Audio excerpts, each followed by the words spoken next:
5 seconds.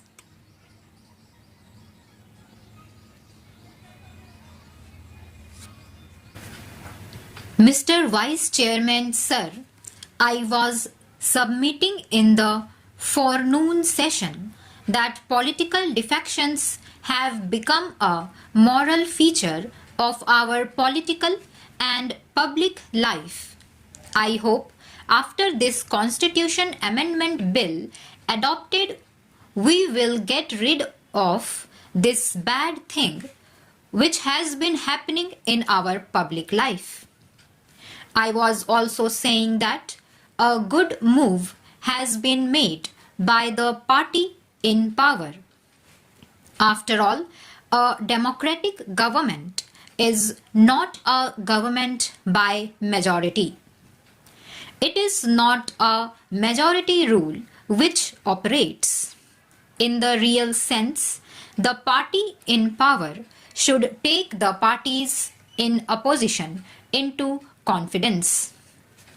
Not merely take them into confidence, but they should also try to meet their point of view to the fullest extent possible.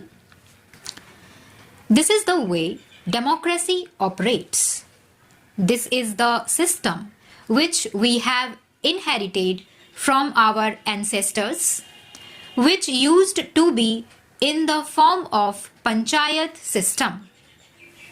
We need to preserve, nurture and see that it flower further so that we can take all advantages through this system. The only alternative to this system is, as is well known, dictatorship, where a person, a human being, cannot flower his own and to the full. Basic freedoms which are very necessary for an advancement of the society and for achieving various objectives are not available. This defection has raised a matter of principle because it is a matter of morality in public life, in political life, which needs to be gone into. I know, sir, that this is something which has been happening in all countries, of course, democratic countries, and we have witnessed a number of incidents of this type. But I would submit along with that, it is just not right to defect.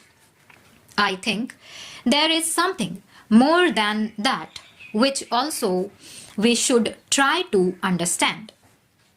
A person leaves party for two reasons.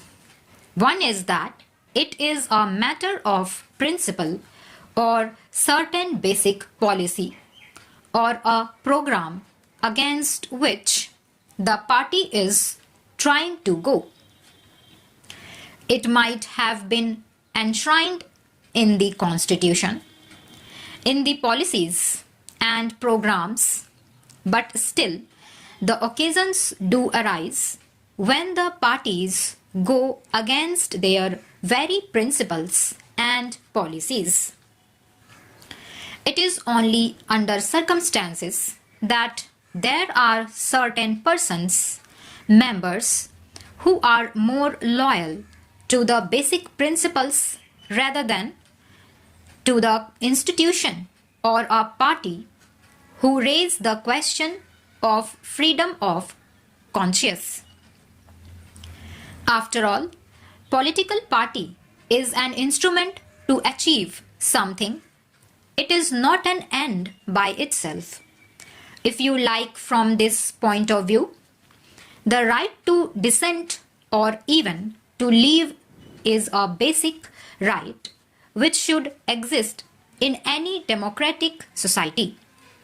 But the point that is relevant is how this is going to be exercised. It is going to be exercised for personal advancement, gain, personal benefit, selfish interest, or some national or social interest. That is the dividing line, and this should be kept in mind. I am therefore happy that the particular clause which used to be in the original bill that was sought to be introduced, that a person who could be expelled from a party outside the house not connected with the voting in-house also would disqualify from the membership of the house has been given a go by unanimously. That is a very welcome feature of this particular bill. Again, as I was saying, there are a number of situations wherein the people are required to operate, to work and vote according to the policies that are laid down. It is true that the members are elected on the basis of certain policies and programs to a political party. It is therefore their bounden duty to see that these policies and programs are properly implemented and the issues that come up before the House are accordingly voted upon. Any person or member who tries to transgress these limits needs to be punished, but it is in this context that it becomes a matter of very serious concern. That is, when a person defects because he wants to get into power or get something in return, either in installing or pulling down the government. This is something which is more condemnable, and that is why it has become a matter of contempt as far as the public is concerned.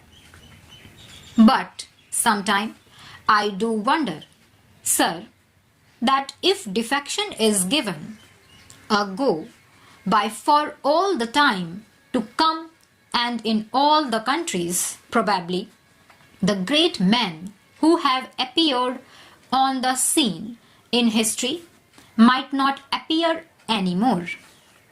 As my one friend put it, the charms of defection also may not be there. I would like to submit that there was a great man who defected not once but thrice. He is one of the greatest men of that country. As we see it, he started his career as a Conservative Party member, became an independent member, and later on again reverted to the Conservative Party, from where he occupied the highest post in the country. Stop.